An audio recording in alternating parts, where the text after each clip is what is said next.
episode 20 of the Casual Shooters podcast. This week, Huggy Leo and I welcome Tim Herron. Tim is a Grandmaster USPSA shooter. He left the automotive world in order to shoot and train people full time. We joined the interview in progress. We had just asked him what his favorite caliber and gun was, and his answers were .45 and 1911. Enjoy the interview. 2010, when I first picked up my first handgun. That was my first handgun. And then in late March, early April of that same year, I bought my first 1911. And that was like, that sealed the deal for me. So I've been a 1911 guy pretty much, from then on, which I still do own that particular pistol and will probably never go anywhere. And it's a Kimber, it's a Kimber Custom 2. And it's nothing fancy, nothing special. Me being a left-handed shooter, I did have to have an ambi thumb safety put on it. But yeah, I mean, that's the gun that I initially started shooting USPSA and shooting competition with. And I kept that gun up until, like I said, I still keep it, but I competed with that gun primarily up until I made masterclass in USPSA as a masterclass shooter in 2013. And then I kind of decommissioned it and it's put away in a box. I get it out from time to time and kind of look at it. I'll get out and take it up to the range and once in a while and shoot it. But that gun's probably got about 91 or 92,000 rounds through it now. And it's still original slide frame and barrel fit, same stock barrel length, barrel bushing. It has had a new hammer and sear put in it just because I wore out the originals. But yeah, a lot of rounds. Yeah, that gun's been pretty rock solid. Okay. All right. It's no Springfield XD, but all right. No, I still have an XD. I actually have an XDS in 9mm, small compact gun that I give it out to kind of loners in classes when I'm teaching like small defensive handgun classes and things like that. It's also kind of nice to just, have a plethora of different options available, like an M&P Shield, an XDS, a P365, Glock 48, just to kind of have a hodgepodge of different options available for people to, to kind of try and test out what they like, what they don't like, and all that kind of stuff too. So yeah, makes sense. Yeah. So obviously you get people that you in to train that don't just shoot USPSA. There's defensive stuff going on too. So how many students, I guess is what I'm trying to get at, do you get that shoot IDPA or just come in for more defensive style? I probably get just as many IDPA shooters as I do USPSA shooters. Primarily, my competitive background stems from USPSA. I do play from time to time in IDPA as well. I'm a 3-division USPSA Grandmaster. So in limited division, single stack division, and then limited 10. And then I'm working on carry optics in production to kind of round out Grandmaster, having my GM card and all of those divisions. And then an IDPA, I'm a master class shooter in CDP, custom defensive pistol, which is 1911s, and ESP, enhanced service pistol as well. So I do dabble a little bit in IDPA. Like I said, I think I'm probably, like on just the competitive side of students that I see in classes, it's probably about like a 70-30, 60-40 split, with, the higher percentage being USPSA shooters to IDPA shooters. But I'm seeing more and more IDPA shooters, like almost every class. And then as far as classes, I would say when I very first started teaching, I was probably 90% competitive shooters with like 10%, kind of self-defense or tactical minded, or even say just hobbyists. And now I'm really kind of seeing an influx in that side of the house more so than I am on the competitive side. And I've been one of those instructors that have really, like, my primary focus has been to try to close or bridge the gap between competition shooting and defensive sides of the house. I think there's been such a polarity between the two, and there doesn't need to be, right? I mean, at the end of the day, gun handling and pistol shooting or handgun, dynamic shooting is the same regardless. I'm starting, like I said, I'm starting to really, I think, kind of really break through on that. My last class for 2020 was in Phoenix, Arizona, the week before Christmas. And that particular class, I think I had actually, out of a full sold out class of 13 students, I think 4 were USPSA IDPA shooters, and the other 8 or 9 shooters were all from the self-defense tactical side of the spectrum. So, okay, wow, yeah, I think there's a lot of carryover. I was a Marine Corps Scout Sniper instructor for 4 years, so I've taught marksmanship, but long gun, not short gun. Mm-hmm. So, but I think there's a lot of carryover in marksmanship, especially in USPSA and IDPA. So I think that's fantastic.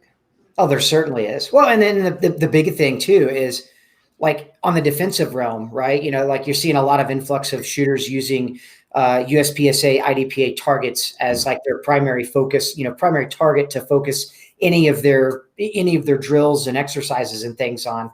You're also starting to see, I don't want to say even starting to see, over the last 6 to 7 years, right? I mean, things like that have primarily been USPSA or primarily been competitive natured drills, such as like target transition drills, throttle control or speed control style drills, bill drills, grip and recoil mitigation drills and exercises like that just weren't really a big primary focus on the defensive side of things, that are now, I mean, it's like, oh my God, that's like right in my wheelhouse. Let me help you make you a better shooter, right? And I think a lot of things are lost in context because they don't quite grasp why the goal or the gist of that drill is what it is, because they've never dabbled in competition. So they, a lot of people may have an inkling of an idea, but it's great to be able to kind of give them, from my school of thought, or from my kind of side of the house, like, this is why this drill was created, and this is how it applies to what you're trying to do with it too. So, okay. You actually answered a couple of the questions we've already had. Oh, cool. Yeah, that was good. Yeah, while you're looking at that, I was just thinking he's like the Jerry Maguire of shooting. He's like, help me, help you. That's right. Right. Show me the money. Yeah. I'm a fan. That's exactly right. Yeah. Okay, here's one. I think this is actually Leo's question. Ooh. Leo, did you want to ask him about the plateau? Oh, yes. Okay, so we did a little bit of research so that we would sound semi-professional. And looking through your website, kind of in your home about me area, you talk about how you had kind of plateaued as B class shooter in USPSA, and then you kind of had some mentors that helped you realize, hey, this is a better way to train, or this is a more efficient way to train, and train the areas that you need to improve. Do you mind telling us kind of who those people are and what exactly it was that they brought to your attention that helped you get through that plateau and kind of, get to where you are now as a grandmaster in more than one discipline or more than one division? Probably one of my number one kind of mentor along the way, along this path that I've taken, was a gentleman by the name of Mike Seeklander. I'm sure maybe some guys here are pretty familiar with who Mike Seeklander is. Yeah. Me being primarily, for 41 years, I've lived in Kansas City, Missouri. That was kind of my, that's been my home. So Tulsa, Oklahoma was kind of one of those things where it was like, Tulsa's only 3.5, 4 hours away. There's a guy, that I'd seen on like the old TV show Top Shot, and Mike Seeklander was one of the that. And so, like, kind of got familiar as I kind of stepped foot and kind of dipped a toe in USPSA and things. And I was like, oh man, there's this guy down at US Shooting Academy down in Tulsa, Oklahoma, named Mike Seeklander. And of course I'd done a bunch of research and was like, man, I want to take a class with that guy. lot of things kind of resounded with him. Like I felt, teachers, pupil wise, like I'm probably going to get really good and really learn a lot from this guy. So me and one of my early mentors, who is a guy that kind of got me involved in competition shooting, is a guy by the name of John Sandlin, who's kind of a local. He was a local, shooter there in Kansas City. Kind of took me under his wing and kind of showed me the ropes. So it was actually a kind of a big influence on this as well. He was like, man, I feel like I've given you all I can, he's like, but if you want to go take some training, all the guys he recommended, and he off a couple. And of course, when he rattled off my Seaclander, I was like, oh my God, I've been looking into that for the class, and I'll go and attend that class with you. Right. And I was like, oh, wow, this is really cool. So, getting to attend a 3-day Mike Seaclander class, I took his competitive 101, and then like a couple of months later, I think I did his competitive 201 or whatever. It's like whatever his basic 3-day class was, and then his advanced 3-day class was within just a realm of a couple of months. And that's really what helped me to be able to kind of explode past a lot of what my plateau was. And a lot of it was because I didn't know how to practice. I didn't know how to train. It was one of those things. It's like, man, I started reloading, and I'd fill up an ammo can just absolutely filled to the brim, with ammo. And like my idea of practice was like, okay, we're going to go to the range. We're going to set up a bunch of targets, and we're going to like shoot like stage scenarios, or we're going to do this, or we're going to do that. And I'm going to do it until that entire full can of ammo is nothing more than like an empty can of ammo / full can of empty brass. And that will be a really good practice session. Yet I'm shooting, 1,000 rounds plus a week and not seeing any sort of progress.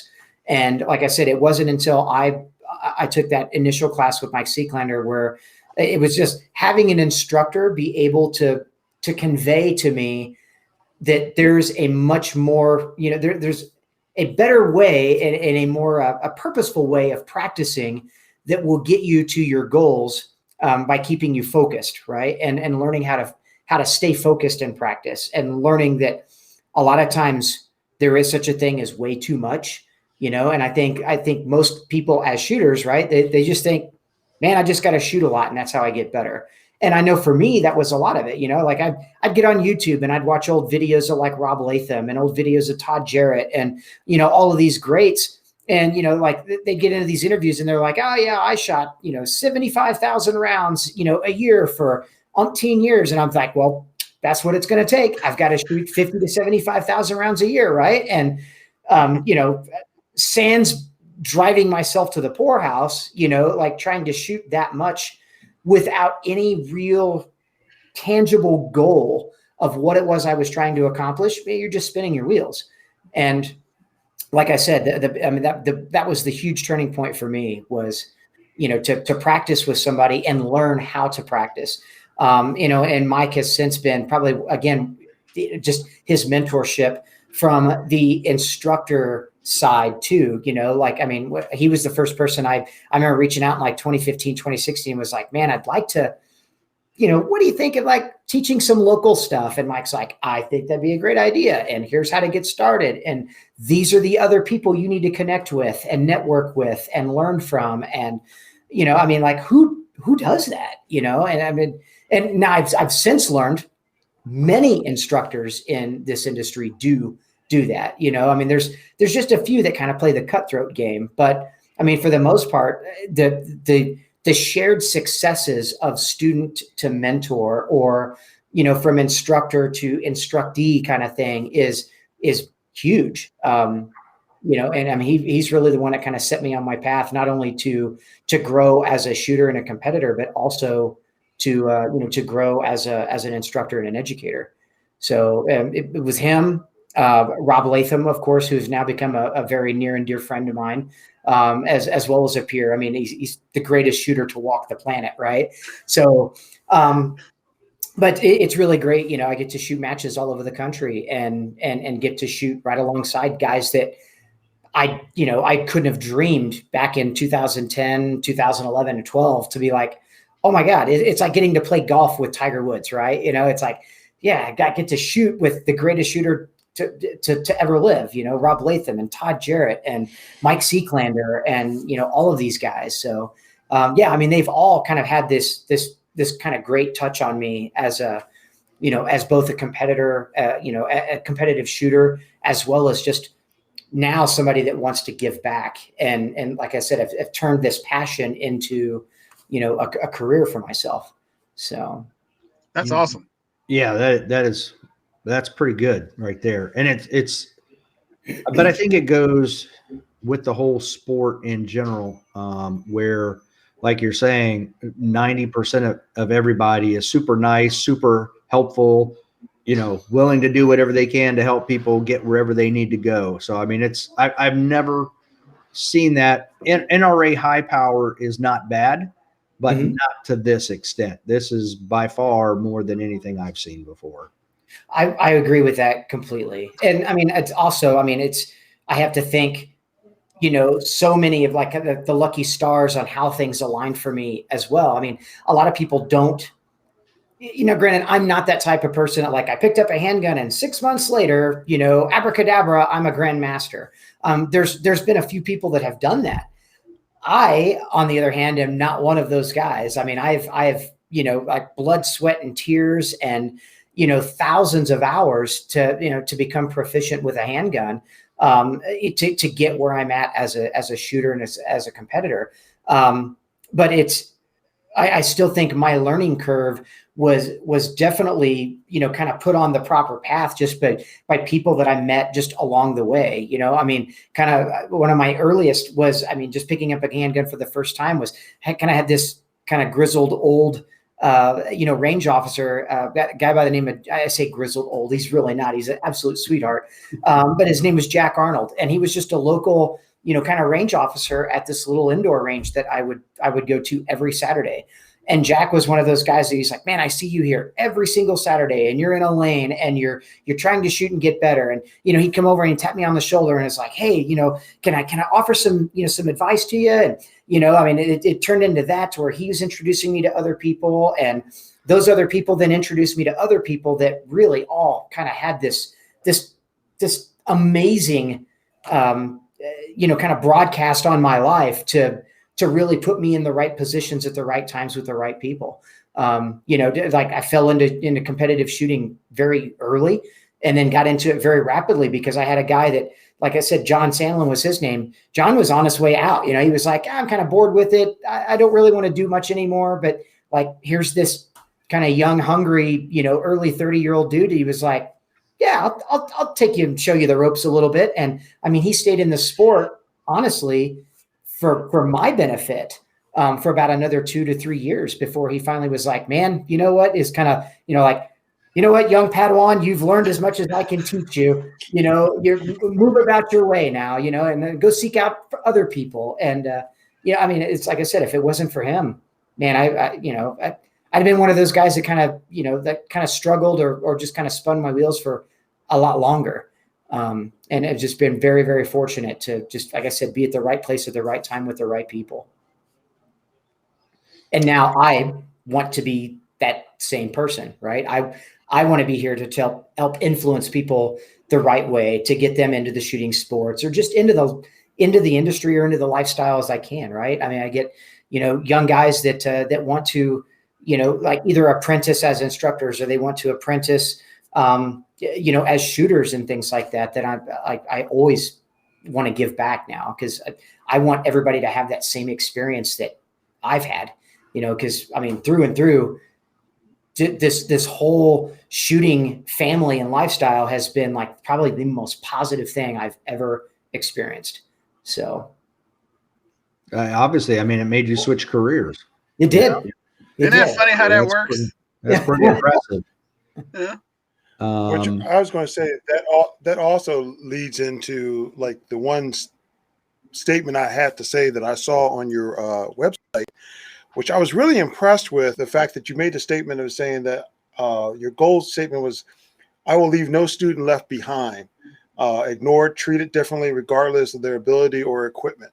So by you saying that was actually very positive, saying that, you want to help. You received help, and you're taking that and also now helping other people. So that's awesome. And that's, I mean, those are words that I will, I will live and die by. I think there's a lot of instructors that really want to cater to just a particular audience, right? They're like, well, especially kind of from the competitive side of the house, they're like, well, unless you're, like an IDPA sharpshooter or expert, or you're a USPSA, say B class or better, I don't have time for you. And I when I built my curriculum, around like kind of my flagship 2-day class, I didn't want that to be the case, right? The folks that need it the most are those younger, newer folks, right? Not the, I mean, honestly, I don't want to just cater to guys that are just like-minded, like on my level, right? Like, well, I'm just here to, to kind of give you this one little nugget. It's like, man, I'm here to give you the entire, like damned lake of information, as I blow the walls out of it and just, overwhelm you with like everything that you've been missing, and that's, to me, that's important, is to be able to give every student or every person that I cross paths with just amazing, like, oh my God, that was the coolest experience ever, whether that be with a class, whether that be with hanging out with me at the range, or whether that's just, I'm like bumping into me, on the street or in a podcast or on Facebook or something, and talking shooting, right? That's like, I didn't get into this as far as changing a career. I mean, everybody says they change a career. Obviously, there's you have to make a living at it, but I didn't get into this for the primary reason of like, I'm going to make millions of dollars doing this, because we know that's not the case, right? I mean, the reason I did this and wanted to follow this, to follow this passion so much that I gave up, like I said, a 23-year, pretty lucrative career, in the automotive industry, to do this, is because I love helping people get better. I love when people get those like aha moments, and it just, I mean, their success is my success. And that's the coolest to me. Like, that's the greatest feeling in the world, is to help somebody reach and achieve their goals. Yeah, that's awesome. And I thank you for having that positivity and that mentalness of helping others. So, cause I will say, I will see you again. I won't try to divert from our schedule here, but I promise you that. Perfect. I would love to try to make it a little bit more awkward when you say it, though. It's cool.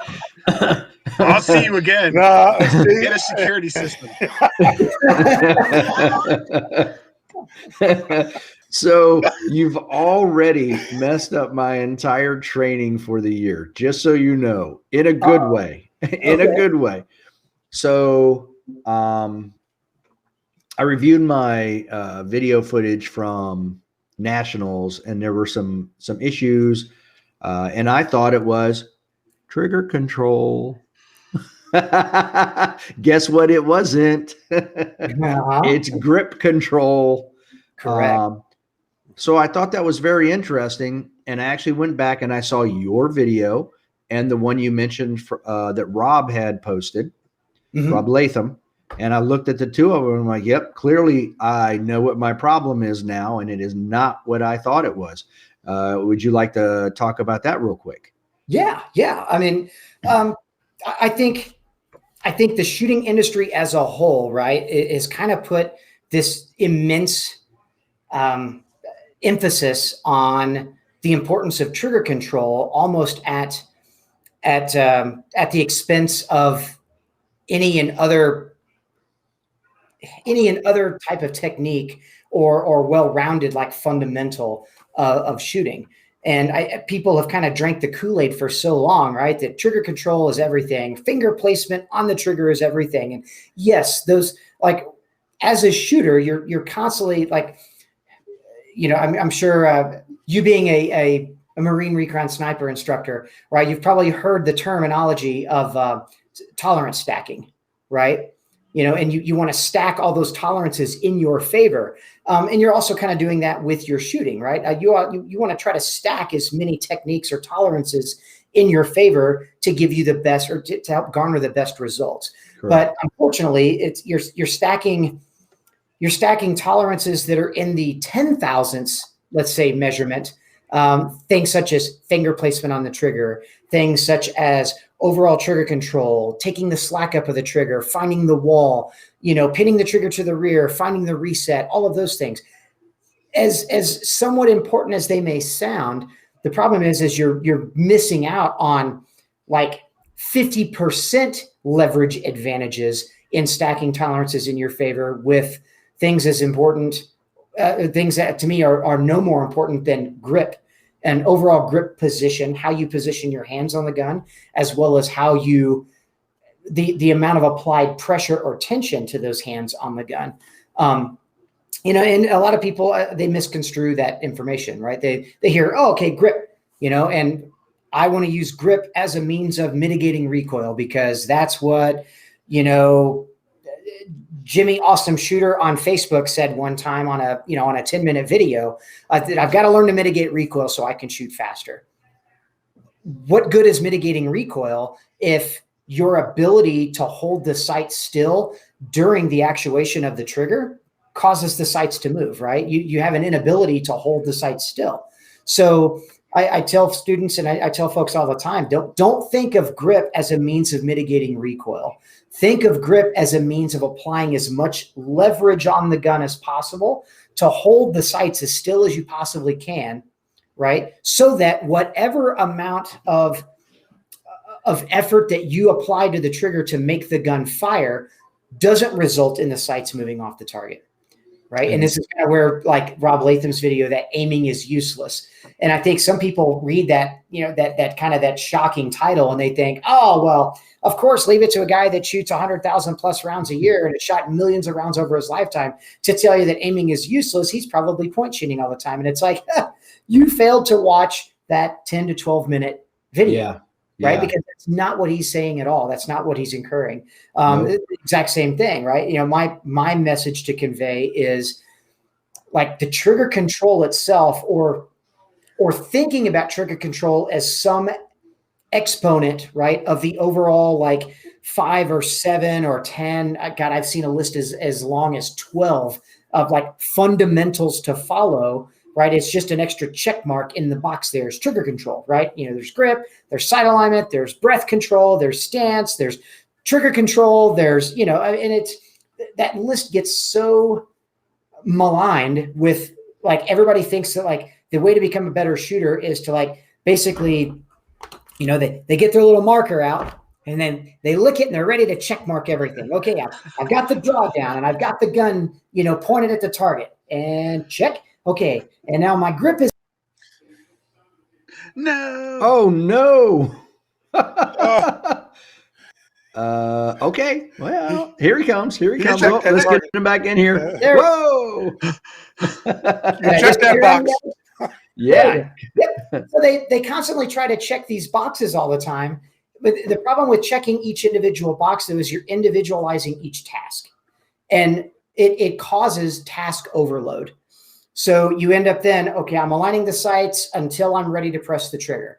Okay, so now that my sights are aligned, I am ignoring that to focus on pressing the trigger straight back and making the gun fire, right? But then pressing the trigger straight back, what does that mean? How do I know if I'm pressing the trigger straight back? Well, then they tend to look at a target to look for validation on the shot they just fired instead of watching the most important part of that entire facet of information happen, which is what did the gun do at the moment that the gun fired in the sights or the dot, right, lifted in recoil.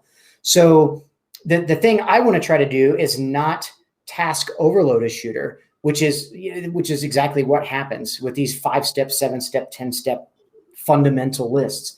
I think, honestly, if you really render it down to what shooting is at its absolute primary nature, right? It's twofold. If I have an ability to grip the gun, right, with enough pressures to hold the gun still, then that blends into my desire to hold the gun, or more importantly, to hold the sights as still as possible, while I then apply whatever pressure is needed to make the gun fire. So I'm not thinking about grip, then sights, then trigger. I'm thinking about it all as one. It's one subconscious, or actually just one conscious activity, right? If I'm gripping, they're going to move. And if the sights aren't moving, then I can start applying pressure to the trigger. If I start applying too much pressure to the trigger too fast and the sights start to move, then something in my needs to be corrected to make that, to fix that. So I either need to apply more leverage with the support hand, or apply more leverage or grip on the gun, or maybe I need to apply less pressure to the trigger to keep the sights from moving. But my primary goal as a shooter is one primary focus, and that's to hold the sights as still as possible, period. Trigger control in and of itself then works itself out, right? It becomes a byproduct of my ability to just hold the sight still. And then there's things we can talk about, like the level of pressure that you apply with each hand to allow that to happen, and what the strong hand's, job is versus what is the support hand's job in that equation. So, and little things to work out, but. And I was doing exactly what you were talking about, which is mitigating recoil to try to get the sights back on target faster, but not in such a way that my support hand grip was strong enough to prevent the sights from moving during trigger manipulation. Mm-hmm. So here it was, I set up my training for the year, and I've got trigger manipulation drills plugged in there. And I'm like, well, I'm taking all of those out, and there'll be grip drills just to make, the whole thing is just focusing on the grip, making sure I feel like I'm good with my strong hand grip where it's not overly hard. That was a hard one to overcome because, you always want to death grip it with your strong hand. Sure. Because we do everything with our dominant hand, right? Right. Exactly. So now I've got to work on that focus of weak hand or support hand grip and use that to prevent the sights from moving around so that I can just bang, bang, bang as quickly as I need to with my strong hand. Right. So boom, light bulb went on. Just so you know, it took him weeks to come up with that training schedule too. It did. No, it didn't. It took me 2 months. That's weeks. 2 months is a bunch of weeks. 3 books, 4 books, and 2 months. Watches one video, and all of a sudden he's like, well, that didn't even make no sense. I know. I could have saved 2 months of time. Way to go, Tim. You're welcome. Oh, goodness. That's what bullseye shooting will do to you. Holy cow.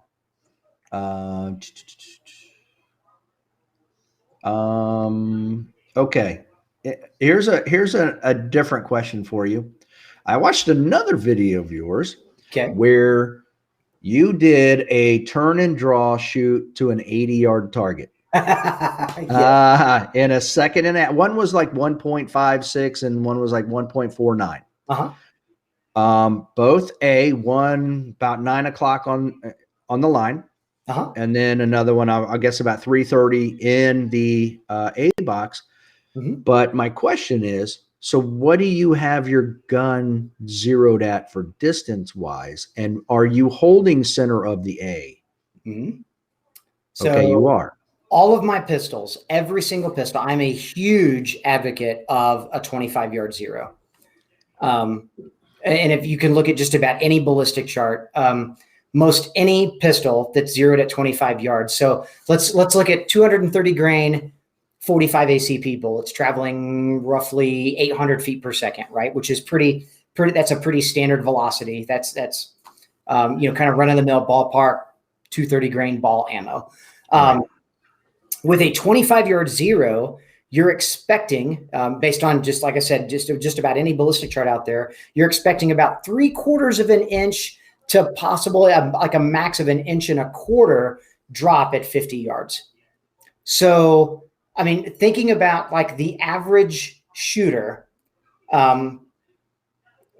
and I'm talking anybody, when I say average shooter, any person that's capable of at least holding the sight still onto a target at 7 yards, right? You're expecting your point of aim and your point of impact to basically match, all the way up to 25 yards. Well, at 50 yards, right? So if I'm doing my job the best I see fit, right, to hold those sights as still as I possibly can to center of that target, you're still talking about, like, if the sight's lifted in the middle of that target, that the lowest or the most deviated of that shot, right, based on just bullet drop, would be about 3/4 of an inch. So we're talking, that's about small, much, right? Yeah, it's negligible at best at 50 yards. And I think people really get hung up around the axles about, like, bullet drop. So at 50 yards, I need to be holding, like, I've heard people talk about a neck hold, or like on a let's say, like, even a USPSA target, right? So they're using a standard metric target, and like a silhouette target, and they're holding basically like neckline between the head and the body of that target, expecting that the bullet's going to kind of drop center, high center mass on a 50-yard target. And I'm here to tell you that it just doesn't work that way. Like, ballistically, right, even a 45 that shoots very slow, like it's kind of a fat, slow round, doesn't drop any more than about, like I said, like maximum. And we're talking like 250 grain bullet traveling, let's say a light load of, say, 725, 750 feet per second, is got to basically have a drop about 1.5 inches. Can you really determine what an 1.5 inch hold looks like at 50 yards when you're holding your sights, to a target 50 yards away? Yeah, probably not. Probably not. Right. So, like, even at 80 yards, obviously, ballistically, a bullet will drop significantly more. I think the average bullet drop at a 100-yard target, utilizing kind of that same calculator, ends up being about 4.5 or 5 inches at 100 yards. So kind of splitting that difference, honestly, to turn and draw at an 80-yard target and press the trigger, I'm simply, like, all I'm caring about doing is kind of bisecting the target with the rear sight. So I'm cutting the target directly in half horizontally first with the rear sight, and then I'm just splitting the target. I'm just, again, bisecting. I'm splitting the target right down the middle vertically with the front sight, and then sending that shot. And that was as good a sight picture as I need to shoot center mass at 80 yards. Yeah, we call that quartering. Right. You basically quartered your target. Yep. And if you can quarter your target properly, then you can be nowhere but the middle of the target. So exactly right. Science. And that also then reduces the amount of time that I have to aim, and reduces the amount of time that I have to try to refine that. Here we go again, with this hard front sight focused, regurgitation of, I want to say it's bad information, but unfortunately, it's information that a lot of times sends people down kind of the slow road of progress, because everybody thinks that they have to see this crystal clear, beautiful front sight picture and a target that's blurry and a rear sight picture that's blurry, or they try to really get into the weeds with these things like, oh my God, 3 planes of sight focus. That's nonsense. There's no such thing as 3 planes of sight focus. The eye works by simply having a dominant focus, or a dominant accommodation to whatever it is we truly want to focus on, whether that be the target, the front sight, or the rear sight, right? It can't focus on all 3. Therefore, it also can't change accommodation to all 3 of those, what people want to try to call planes of focus. And this is where people try to get off on the tangent with, like, red dot sights are way better than iron sights.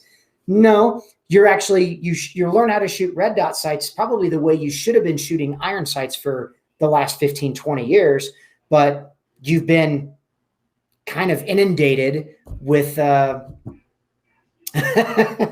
you've been kind of inundated with these things, right, that are that cause you basically to not grow as a shooter, right? Because again, it's the indoctrination is hard front sight focus for everything with iron sights, And then when we Right. go to our red dot sight, it's, you want to have a hard target focus and superimpose the dot, right, to what it is you're looking at on the target. And that's how you shoot accurately. And I'm here to tell you is like, you can shoot just as accurately with iron sights if you allow yourself to not accommodate the iron sights to pure focus.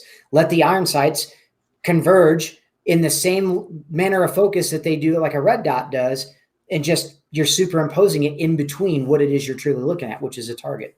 So, I mean, I target focus almost everything.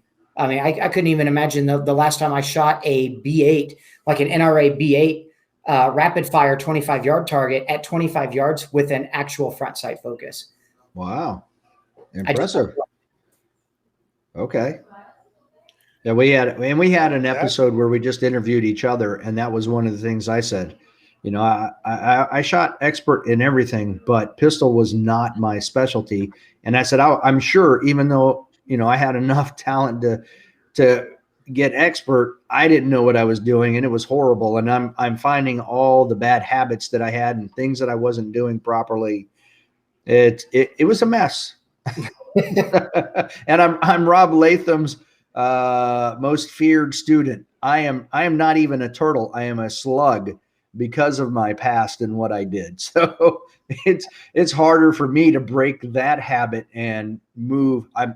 When I review my videos, I'm getting better, but the movement with a sense of urgency is one of my bigger issues. And, you know, so the grip control and all this other stuff is helping. Well, and I'm a firm believer, just like Rob is, right? The shooting part is dictated by your vision, right? So the shooting part, let the shooting take however long it takes the shooting to happen. If you want to get good in like the action pistol sports, right? It's like I want to do, and this is the mantra that I preach to everybody, is I want to do all of the non-shooting stuff as absolutely fast as I possibly can, right? Because I'm not shooting. The only decision I'm making is to run, which I've been doing my entire life, you know, running from one position to the next position. The only thing I have to do amidst running is just keeping the muzzle of the pistol pointed in a safe direction, right?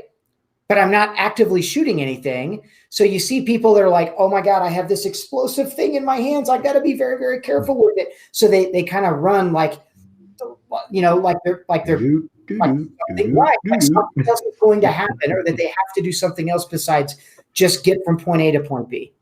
You know, transitioning the gun from target to target. Yes, I'm holding the gun and I'm establishing my grip, but moving my hands from here to here doesn't require me to press the trigger. It doesn't require me to aim. It doesn't require me to do anything other than to expediently and efficiently move my gun and my hands from one position to the next. Reloading the gun, drawing the gun, any of that stuff, I want to do as fast as I can humanly see fit to do. The only thing and I tell this, right, so that all that leads up to do all the non-shooting stuff as fast as you can. And then it's ... so that you have the time to always be making good decisions behind the gun, right? And those good decisions are, what are the sights telling me, right? Are the sights aligned to the target? Now I have to like settle down, aim, and shoot and press the trigger without disturbing the sights. Those are all decisions I have to make when I'm actively firing the gun. Those decisions I am not rushing. Those decisions come at the time that my vision says, okay, brain, cue the finger to go ahead and start applying pressure to the trigger. It's time to let this shot go, right? Those things are the things I'm thinking about there. But when I'm not doing any of those things that require that brain power, that bandwidth to make that happen, the only thing I'm thinking about is like a 2-year-old orangutan. Get from that position to that position and run like a crazy person as fast as I can to get there, right? Or swing the gun from that position to that position, or open up this door, or pull this rope, or draw the gun, because it doesn't matter, right? There's no repercussion to the decision that I've made to do anything yet. Yeah, absolutely. I'm going to trademark okay brain, pull the trigger. That's amazing. You don't want to do the orangutan?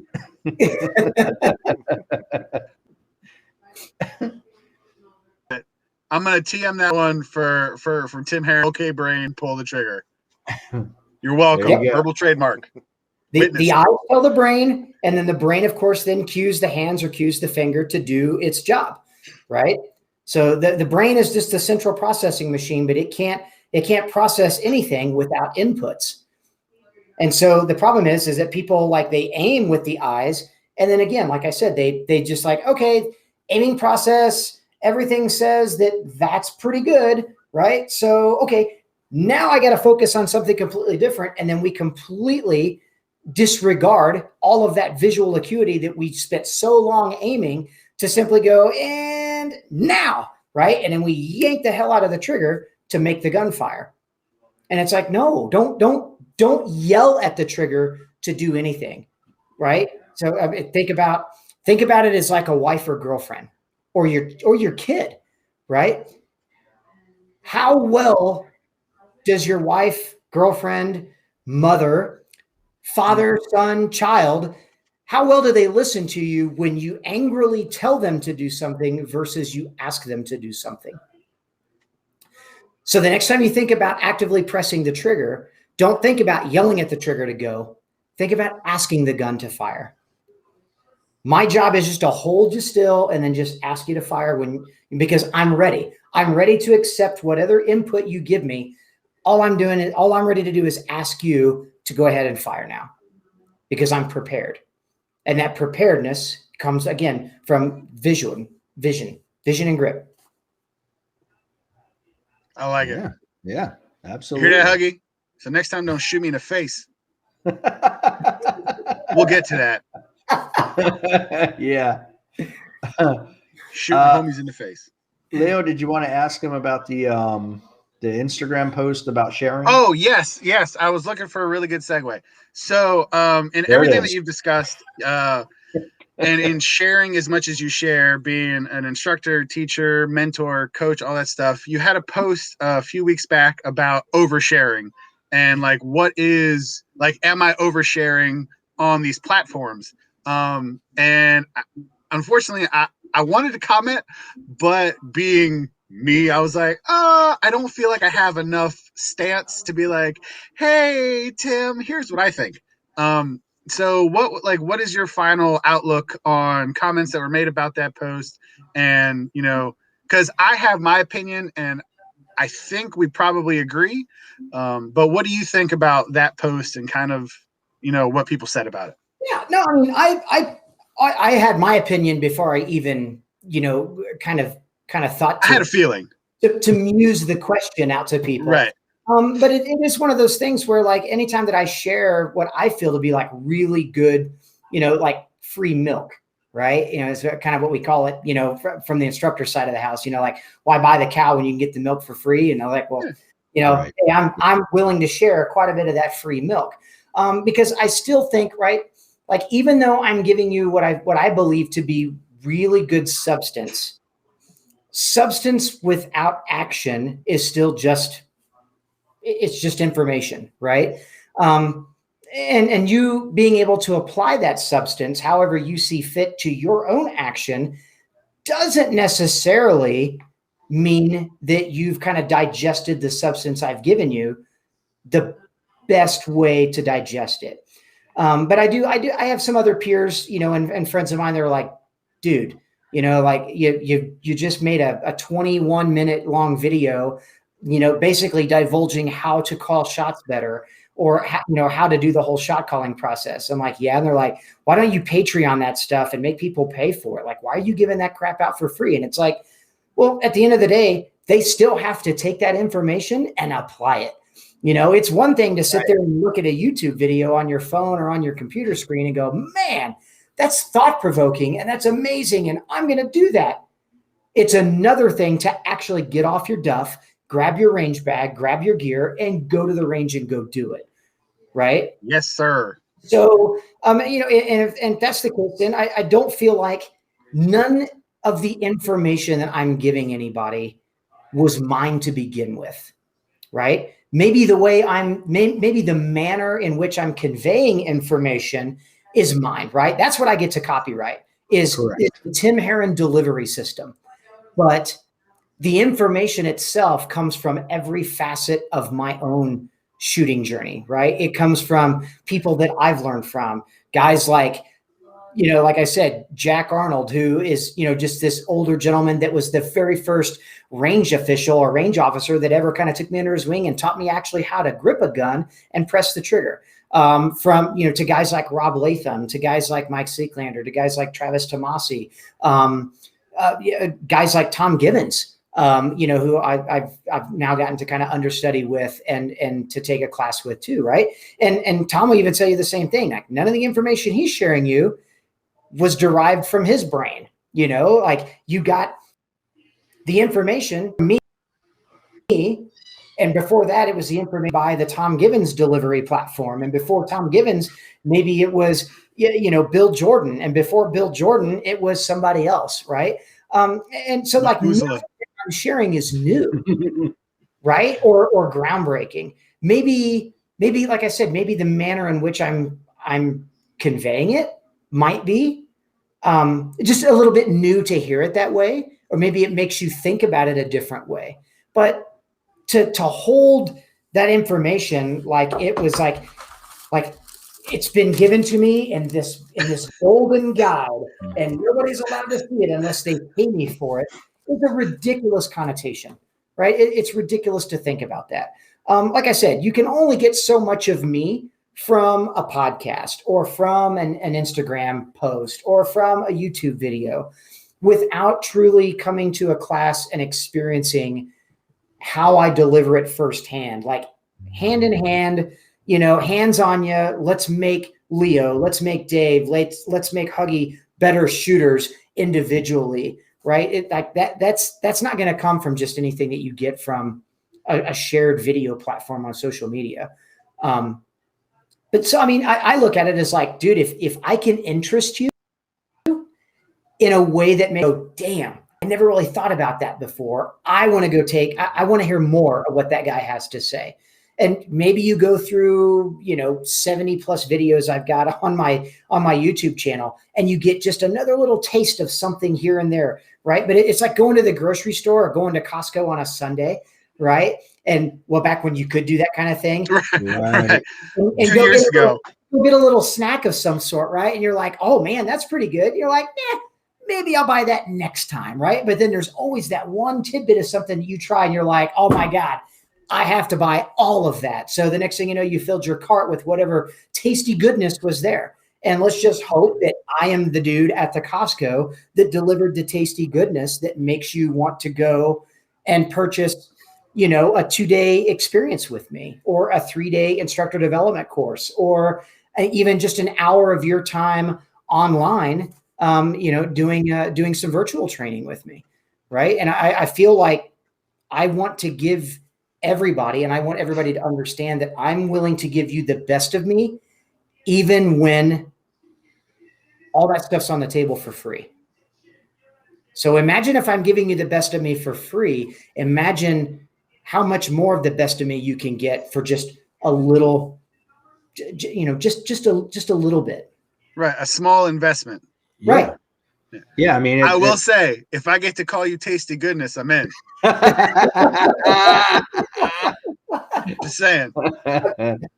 Well, and I would say too, the information is great and you can see it, but without the coaching, with the extra connection of the dots, right. How long is it going to take you to figure out exactly how to do that? 2, 3, 4 years, versus seeing it. Oh, wow, that's pretty cool. Doing it a couple times, going to a class with you, and then go, oh, now I'm solid. Now I'm ready to go back home and practice and practice and practice. Precisely. It was another instructor peer of mine, a good friend of mine, posted, and I'm not gonna say his name. You guys might know who I'm talking about, but he posted a picture of sheet music on his Instagram, and I believe on his YouTube, or not YouTube, but on Facebook the other day, or maybe it was this morning.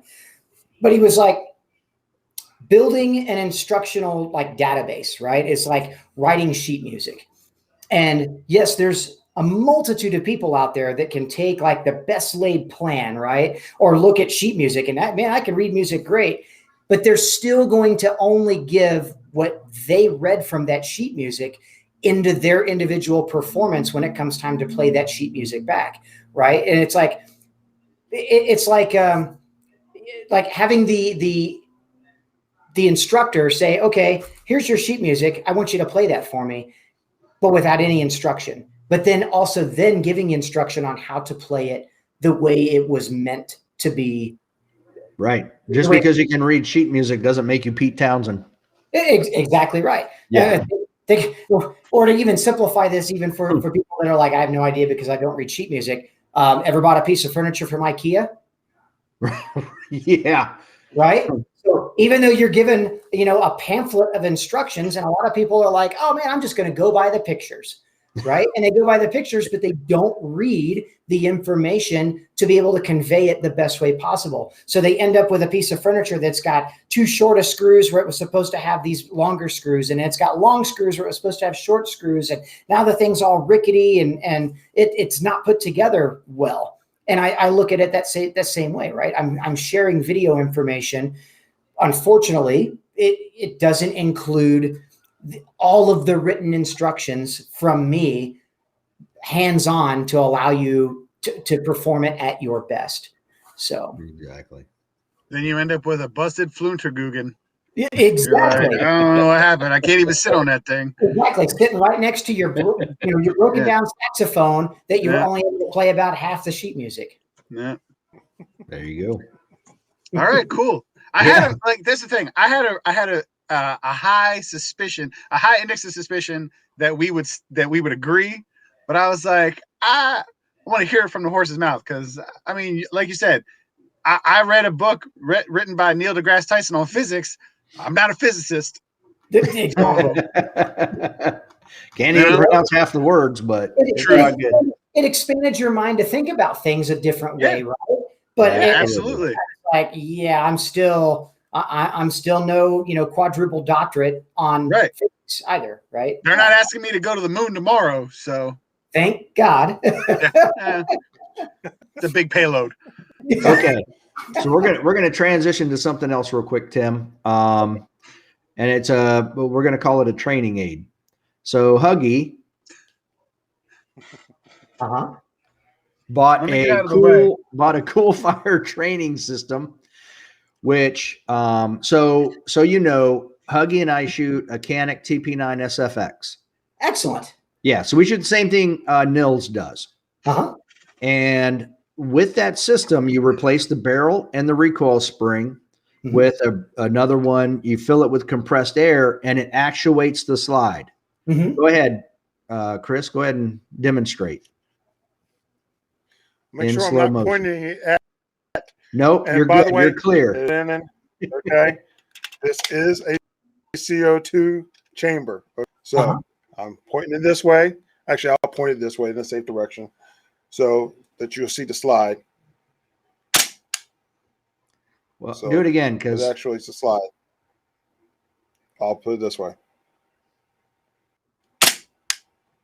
Yeah, we're not. You're so your connection is. We're not seeing it. So it actuates the slide and gives you recoil. I haven't seen one yet. I still haven't seen it. It just sounds like an electric stapler going off in the background. Well, that's how. I don't know what else to tell you. So anyway, here's what. At first, I was like, I don't know if how good it would be. But the more I think about it, especially with the ammo shortage going on, it actually does actuate it pretty solid. I was impressed with how much it does. But I started thinking about dry fire, and I'm like, he bought the added. Can you hold it up again, Huggy? He bought the added laser tip. So it screws right into the barrel, and you can coordinate it with an app, and it'll show you where your hits are. And my thought was, if you're doing a lot of dry fire training, and then say at the end of your training session, you wanted to run some drills, say 2 reload 2, say a bill drill. And I feel like you could get as long as you're using it properly, you can get a lot of information from it, because if you're calling your shots and doing what you need to do, the slide actuation will make you wait, because it's like a recoil. Then with the laser, you would be able to see if your hits are actually where you're calling them. I kind of feel like you're going to get some benefit from it. It's not the same as shooting live, but I still feel like you're going to get a benefit from that. I would agree. Okay. I would agree completely. I think the cool fire is a really cool concept, and it's great when you're doing, say, 1, 2, maybe 3 shots in a row, and then you kind of put it back in the holster where you can allow it to kind of warm back up a little bit, instead of cool back down, because it will get too cold. And then when it gets too cold, it doesn't want to cycle the slide. I'm sure you guys have experienced that. So you might be able to do like a couple of 6-round bill drills with it. And then you're like, okay, I got to let that thing sit on the table for a little bit and kind of defrost a little bit before I'm ready to start shooting again. But I think it is great. The only thing I'm a little cautious on is if it gives you laser feedback on the target. It's very easy to kind of look beyond the sights and just watch what the laser is appearing or what the laser is doing on the target. So it ends up being very similar to, like, I think what the shortcomings are of like the CERT trainers are. Okay. So where like a CERT trainer, right, you can prep the trigger, to the wall, and you get a red light. And then as you press the trigger all the way through, break the shot, and you'll get a flash of green light. And then the problem is like, well, okay, if you're focusing on the sights, then you're not focusing on, like you're focusing on the sights like you should be. It doesn't matter where the green light displays on the target. And if you're watching to see where the green light displays on the target, and you're watching to see what the red light is giving you information, feedback, or whatever on the target as far as your prep, then you're not watching the sights. So you're not gaining the information from the gun. So therefore shot calling is negated by all of these other little bells and whistles that make you want to look. I just want to look and see where the holes are at, or I want to look and see where the laser beam was at. So when it provides the laser on the target, does it use any sort of like a reflector or anything like that on the target, where it actually will locate your shots then on, say, like an iPad or a phone or anything like that instead? Yeah, yes, and that's what I use, is called an app called Laser Hit. And so basically then I can go to the app and see where the shots are. Yep.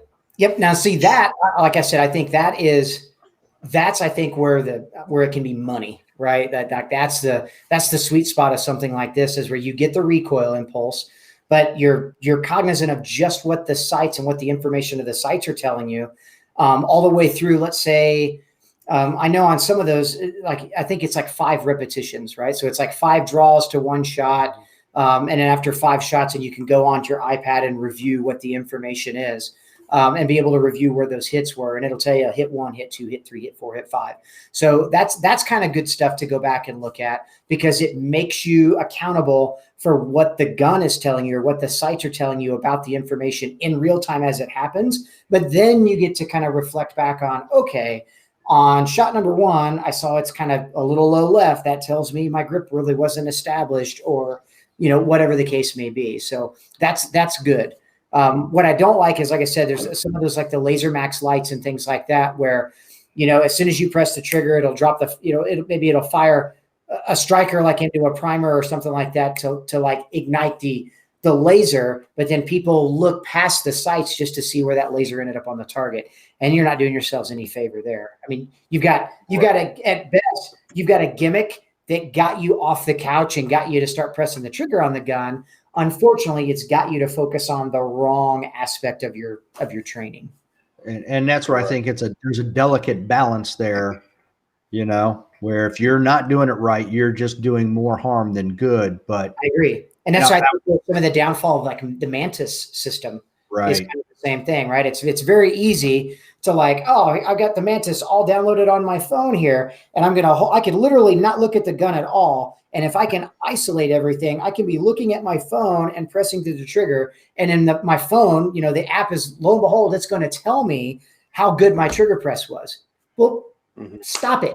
like focus on what the sights are telling you about and what the gun is telling you about how good your trigger press was. And that's I've had trigger presses that are phenomenal that the Mantis might have told me like under speed were only about an 87 or 88%, good trigger press. And I promise you, like if we'd have gone live with it, that shot would have been absolutely where I wanted it to go. Oh, wow. Okay. And when Huggy first bought it, I was like, why'd you buy the laser? I'm not a fan of lasers. Even, I have friends who have lasers on their carry guns. I'm like, oh my God, get rid of that crap. But the more I started thinking about it, I was like, if he does it and to give you a better perspective, like the training schedule I've come up with, we work weird schedules. We work 24-hour schedules because we're firefighter paramedics. Mm-hmm. And so I have after working 3 24-hour shifts in a 5-day period, I get a 4-day break. So in that 4-day break, I have it scheduled out to where at the end of my session, I'm going to shoot dry fire, a classifier. Mm-hmm. And the more I started thinking about it, I was like, you know what? If you have that system that he has, and you're doing, like you're saying, just a limited number of trigger pulls, you could literally get everything on your timer that you would get in a real stage, because you would get them from the beep. You would get your first trigger pull because it would capture that sound, that recoil.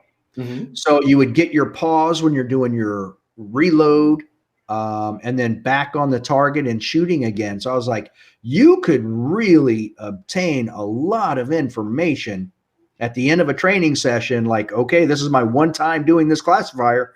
Let's see how it rolls. And then boom, lay it all out. And then, like a month later, maybe repeat that same classifier. Mm-hmm. And just keep doing that every month, repeat that classifier, obviously other ones too. But I feel like there's a lot of information that can be gained. It's just a matter of making sure you're focusing on the proper things. Exactly right. Don't, it's awesome to utilize those advantages, but don't let the advantages become a gimmick that overwhelms what it is you truly need to be focused on in your training. Right. Right. And I agree with Dave, because when I first got it, the first thing I did was when I shot it, I'm looking at the laser to see where the laser was on the hit, because then I was like, well, I'm not focusing on my sights. So then I had to literally just stop, back up, and then say, okay. And then I started drawing, and I just started doing the sights and moving to the next target quickly, not trying to say, where did I hit it? Where did I hit it? So I had mentally had to really tell myself, hey, stop looking for the laser, and that's the part, because it's you're like, it's a new toy. It's a new toy. Right. You're like, oh, where did I hit it? Where did I hit?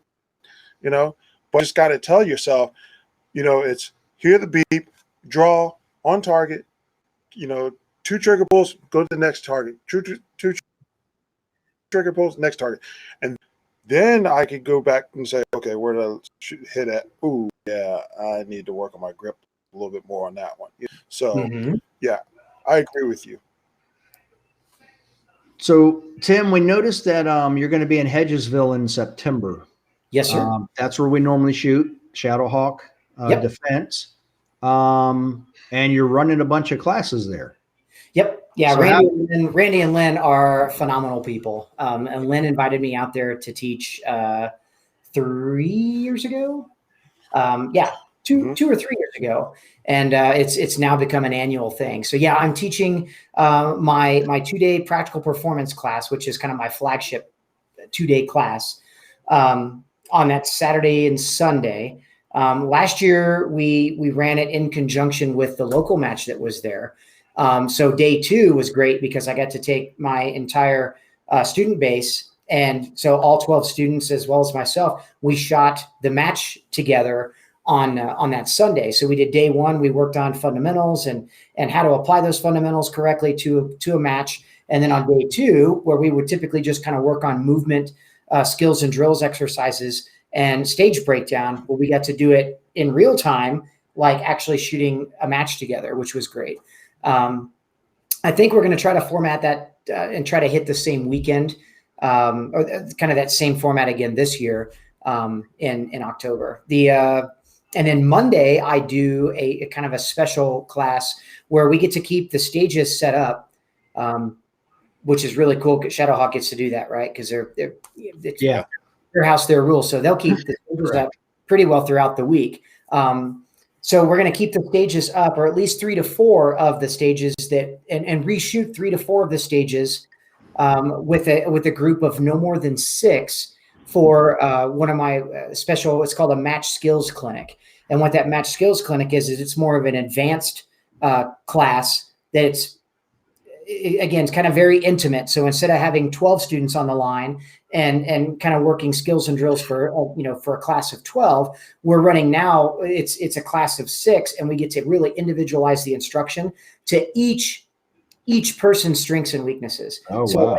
like Dave, if you're having trouble with, say, strong hand, support hand only shooting and classifiers, it's like, great, let's break down that classifier that we shot on Sunday. Let's break that classifier down and we'll shoot it 2 or 3 times and kind of science things out. Right. Leo would be kind of the same way. Like, man, I really suck on long courses. I'd love to get better at long courses. How do I get better at 32 round field courses? It's like, okay, cool. Let's science it out. So great. It's not just we're learning long courses just for you and I, or Chris, just you and I, we're going to work on, say, activators, right? It's like everybody's going to work on those things together, but we basically get to custom build, this 6-person training session for an 8 to 10 hour day around the skills and things that you guys really want to, or like want to really knock out of the park. So shooting a lot of steel. So, oh my God.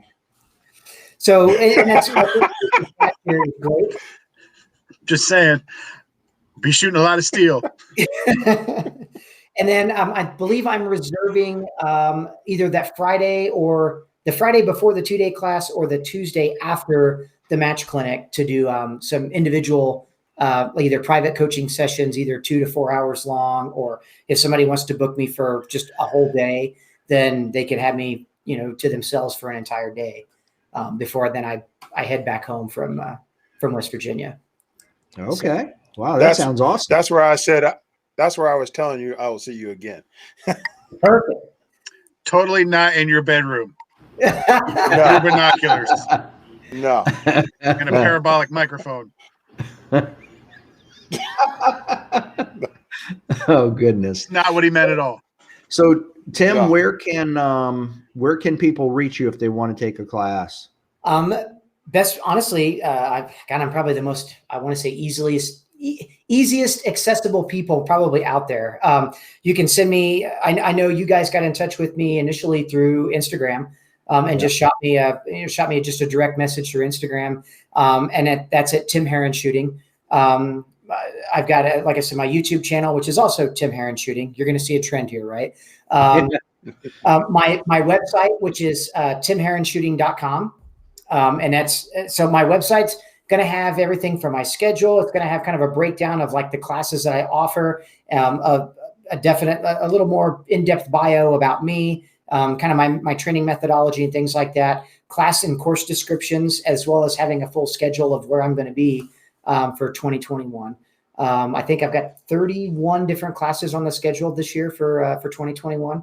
And that's cutting myself a little short for November, December, because in hopes that the World Shoot is still going to happen this year for IPSC World Shoot in Thailand. So it got postponed from 2020 into 2021. So I wanted to make sure I didn't want to put classes on top of that. Yeah. So you plan on competing? I will be competing. Yeah. I earned a slot for my last 3 years of competing at nationals and IPSC nationals to earn a slot to represent the United States at the World Shoot in Thailand. Very nice. Going to be very cool. But yeah. So the Facebook, you can reach out to me just at Tim Herron or Tim Herron Shooting. I also have a kind of a business page there as well. Like I said, Facebook, Instagram, all the social media outlets, with the exception of Twitter, just because. You're not on Parler? I'm not. I am on Carlos. I don't. Doesn't really seem to be helping all that much, though. But yeah, and like I said, and shoot me an email. So I've got info@timherronshooting.com for to just kind of to kick me an email if you're interested in a class that you don't see a registration link for, and I can get you to the appropriate host or class organizer to get you into a class. Okay. All right. Anything you'd like to plug before we finish up? I can't really think of anything. So. Okay. Well, we really thank you for coming on. This was awesome. A lot of great information. Yes. And again, hope to see you again. That's for sure. Thank you, guys. Thank you for having me. So thanks a lot, Tim. Really appreciate it. Yeah. Thank you. Yes, sir. Thank you for everything. Thank you. Bye. Bye. All right. Until next time. Don't be a little bitch. Yeah.